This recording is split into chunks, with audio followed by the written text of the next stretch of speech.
room, got me feeling crazy. Shot my heart, boom, boom. Any other boy would stare, but me, I look away, cause you're making me scared. Every time you walk into the room, got me feeling crazy. Shot my heart, boom, boom.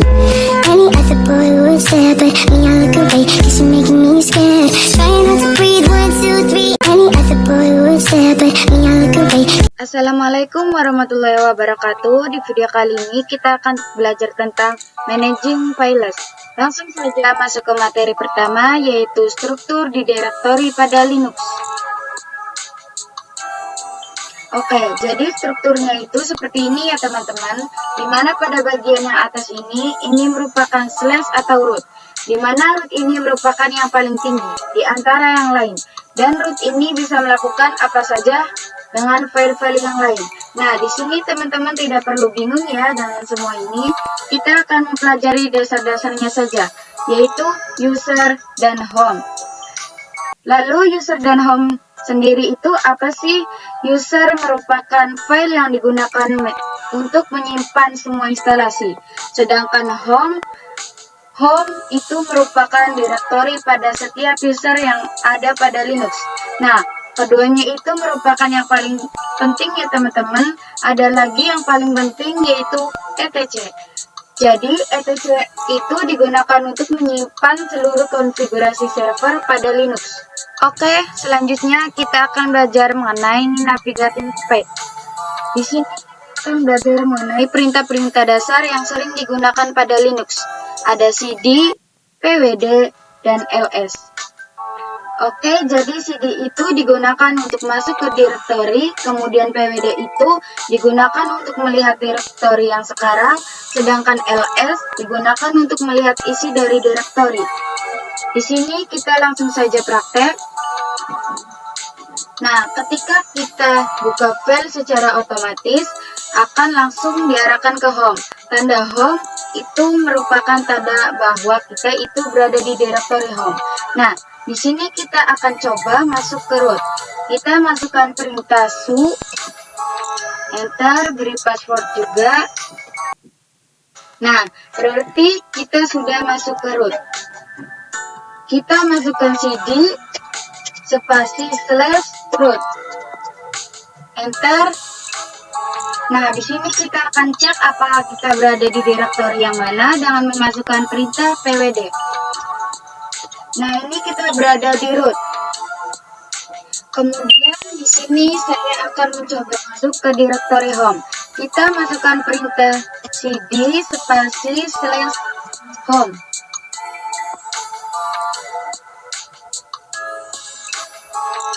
Enter. Lalu kita masukkan pwd. Di sini kita berada di home ya teman-teman. Nah, lalu bagaimana jika kita ingin masuk ke root? Jadi sebelumnya kan kita masuk di directory-nya root. Nah, sekarang kita akan coba masuk ke root. Kita masukkan perintah cd spasi. Setelah ini ada banyak ya file-filenya teman-teman. Kemudian jika kita ingin masuk ke directory yang lain, kita bisa masukkan di sini. Misalnya saya akan coba masuk ke directory yang run. Masukkan perintah cd spasi / run. Kemudian kita masukkan pwd. Ini menunjukkan bahwa kita ada di mana. Nah, ini berada di run ya teman-teman. Kemudian kita masukkan ls untuk melihat file-file apa saja yang ada di sini. Nah, ini ada banyak ya teman-teman. Selanjutnya kita akan masuk pada pembahasan berikutnya, yaitu absolute path versus relative path.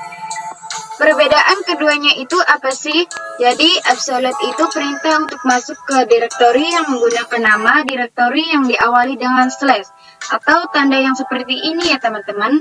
Sedangkan relative path itu perintah digunakan untuk masuk ke directory yang tidak diawali dengan slash. Jadi tidak ada seperti ini ya teman-teman. Langsung saja kita praktek. Kita coba ls. Dan ketika kita ls akan otomatis muncul file-filenya atau folder-foldernya. enter. Di sini kita akan masuk ke root, masukkan perintah su, passwordnya juga. Langsung saja kita praktek yang absolut. Jadi caranya itu seperti ini ya teman-teman. Kita masukkan cd /etc/apache2, enter. Kita masukkan perintah pwd. Nah, ini masuknya ke etc apache2. Kemudian kita akan kembali ke root dengan perintah cd/. Nah, jadi seperti itu ya teman-teman cara praktek menggunakan absolute. Kemudian kita lanjut pada relative path. Nah, di relative path ini tidak diawali slash atau tidak menggunakan slash. Ini saya akan coba masuk ke etc terlebih dahulu dengan perintah cd etc, enter. Ikan cd apache2. Nah, ini berhasil ya teman-teman. Lanjut pada pembahasan berikutnya yaitu spesial karakter. Di sini kita akan membahas karakter-karakter spesial seperti titik, titik dua, pagar dan lain sebagainya. Kemudian di sini saya akan coba menjelaskan dari karakter-karakter tersebut. Oke, pembahasan yang pertama yaitu tanda di samping angka 1. Itu adalah home directory. Kedua yaitu pagar. Ini menandakan hak akses kita itu hak akses root. Ketiga yaitu berbentuk seperti dolar. Tanda dolar ini melambangkan bahwa kita berada di hak user. Karakter berikutnya yaitu titik. Ini melambangkan bahwa kita berada di direktori yang sekarang. Berikutnya titik 2. Ini melambangkan bahwa kita itu berada di current directory atau di direktori sebelumnya. Pembahasan selanjutnya yaitu membuat file dengan touch. Langsung saja kita praktekkan. Ketika perintah touch, kita buat 2323.pst, enter. Nah, di sini kita ketikkan ls. Bedanya itu kalau directory itu berwarna biru, tapi kalau file itu berwarna hitam. Selanjutnya kita masuk pada pembahasan berikutnya, yaitu perintah ls advance. Di perintah ini, dia memperlihatkan secara detail ya teman-teman, dibanding dengan ls yang biasa. Yang pertama, saya akan coba masuk untuk perintah ls min a, enter. Nah, jadi perintah ls min a ini itu digunakan untuk memperlihatkan file yang tersembunyi. Nah, jadi seperti ini ya teman-teman. Kemudian perintah berikutnya yaitu kita coba ls biasa. Nah, ini memperlihatkan hal yang biasa ya. Yang tersembunyi itu tidak diperlihatkan. Kemudian ls min l, di mana perintah ini digunakan untuk memperlihatkan detail di setiap file, enter. Nah, jadi seperti ini ya teman-teman. Nah, di sini kita juga bisa menggabungkan perintahnya ls spasi min l a, di mana dia itu digunakan untuk melihat hidden interface dan hidden directory, enter.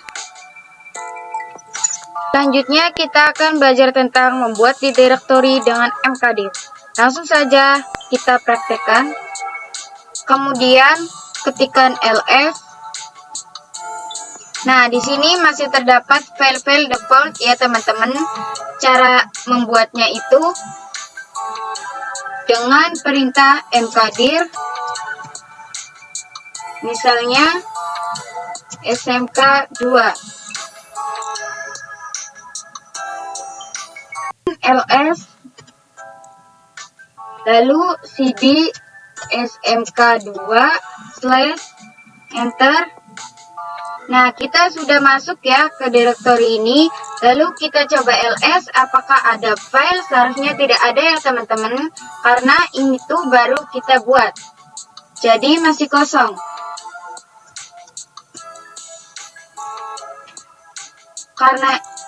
Nah, ini masih kosong. Lalu ada cara lain membuat direktori di dalam direktori, yaitu kita bisa kembali terlebih dahulu dengan cd _2. Ini tanda atau karakter yang ×2 ya teman-teman. Kembali ke awal. Kemudian di sini kita clear. Kita akan coba buat mkdir dir1.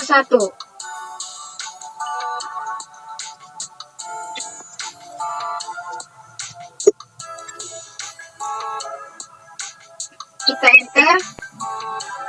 Kita akan coba membuat direktori di dalam direktori. Saya akan membuat dir1 sampai 3. Nah, caranya itu seperti ini. Kita masukkan mkdir1 lagi. Kita mkdir2.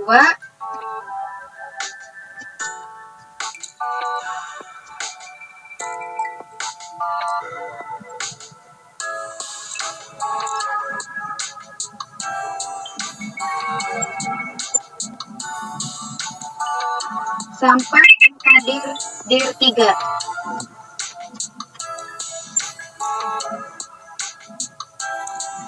Lalu kita coba ls. Ini terdapat dir1 ya teman-teman. Kita akan coba masuk ke dir1. Ini dengan perintah cd dir1.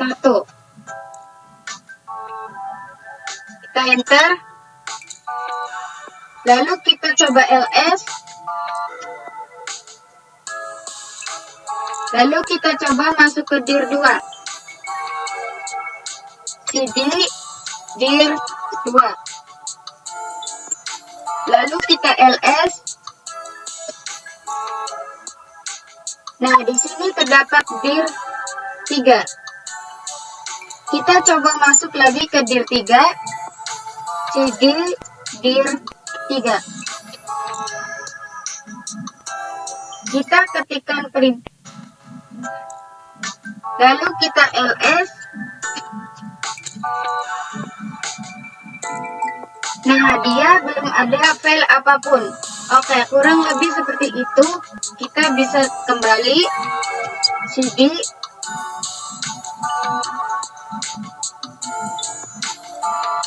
cd ×2 enter. Lalu kita masukkan cd.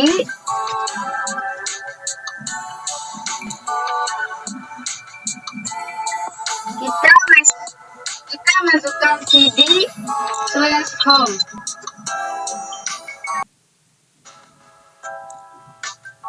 Dan nama user kita.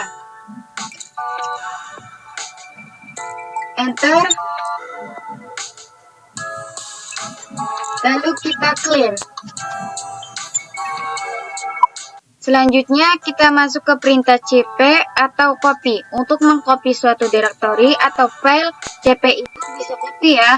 Kita coba bikin direktori dulu. Misal mkdir data2. Enter. Kita coba bikin file touch. Misalkan nama saya. Kemudian ls. Oke, di sini ada file yang kita buat ya. Dan ada direktori yang kita buat. Kita akan mengcopy nonik ini ke data 2. Caranya cp nonik/data2. Enter. Coba kita lihat cd data2. Apakah ada? Kita ls. Nah, di sini sudah ada ya. Lanjut ke perintah MV, langsung saja kita praktekkan. ls terlebih dahulu. Bikin file touch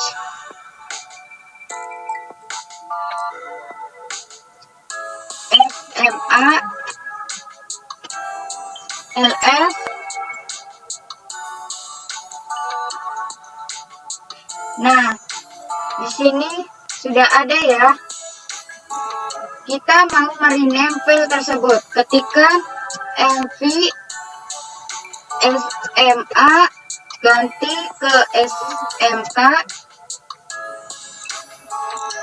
Enter. Seperti ini. Coba kita lihat ls. Nah, bisa kita lihat file SMA tadi diganti ke SMK.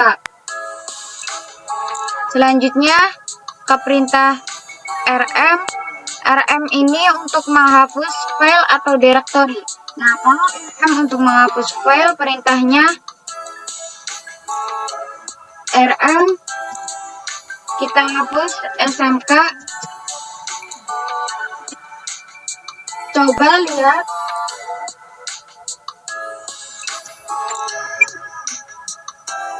Nah, file SMK sudah tidak ada. Tetapi kalau misal kita menghapus directory, kita tambahkan rm-r. Ini untuk menghapus directory. Kita coba hapus data 2. rm-r data 2. ls. Nah, bisa kita lihat di sini yang tadinya ada, sekarang jadi tidak ada. Kita coba sekali lagi, kita hapus yang nonik.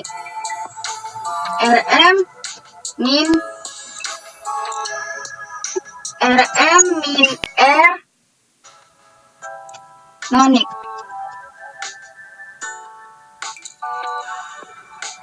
S. Nah, sudah hilang ya. Mungkin sekian video dari saya, kurang lebihnya saya mohon maaf. Wassalamualaikum warahmatullahi wabarakatuh.